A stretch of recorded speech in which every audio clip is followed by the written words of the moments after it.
So Apple has just given us a little bit of a sneak peek of what the next iOS 17 feature could actually end up bringing. And it's actually pretty cool. It's the assistive access thing, but I was looking through the whole entire release panel and the release log of, what assistive access is going to be bringing. And this is a double-edged sword. So I kind of saw, and I've kind of, shown all of you from iOS 15 and iOS 16, how Apple kind of stripped away a lot of features for some of these older iPhones. Now, this is typical, I guarantee you, with every version of software that comes out. 5 years from now, the iPhone 14 Pro is not going to get some features on iOS 23 or whatever, which is totally fine and that's totally fair. But I do think, and I'm kind of a little scared of iOS 17 in some ways, because not only is Apple going to be usually, stripping away features from, older iPhones, whatever, they're also going to be stripping away from, features from iPhones from different countries and different regions, which in and of itself is pretty crazy. Now, the iPhone 10 in particular was probably the iPhone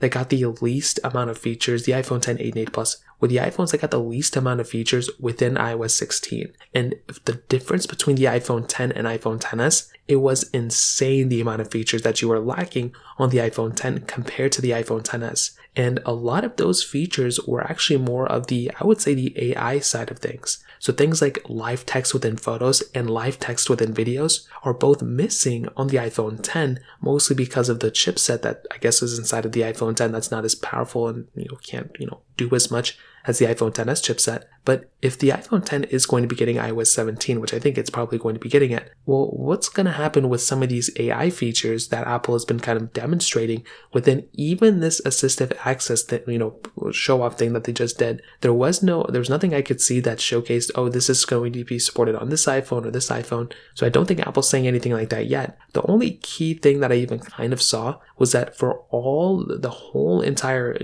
demonstration of them like kind of showcasing this, they only showed it on the iPhone 14 Pro. So every image of this thing was only shown on the iPhone 14 Pro. So I'm not too sure if it's even going to be supported on any iPhone older than the iPhone 14 Pro, if I'm being honest. But the point that I'm trying to make is that for the most part, if you have an iPhone, like an iPhone 10, I would still recommend keeping it. You're not missing out on too much. But if you are in the market and if you are planning on upgrading your iPhone, again, there's always chances, there's always choices you have. But I will say, if the iPhone 10 ends up lacking some more features within iOS 17, like a massive amount, that is going to be something that I think is going to start making a lot of people upset. With iOS 16 lacking a bunch of those features, I mean, that was a big deal. But that voice cloning feature within iOS 17, I'm going to be very curious to see what the compatibility list and the device list is for that specific feature. So I'd love to hear your thoughts about this. Let me know in the comment section below. Hit the like button, that would mean so much, but definitely hit that subscribe button. More importantly than everything else, I love every single one of you guys. Hopefully I'll catch you guys in the next video. Peace out till then.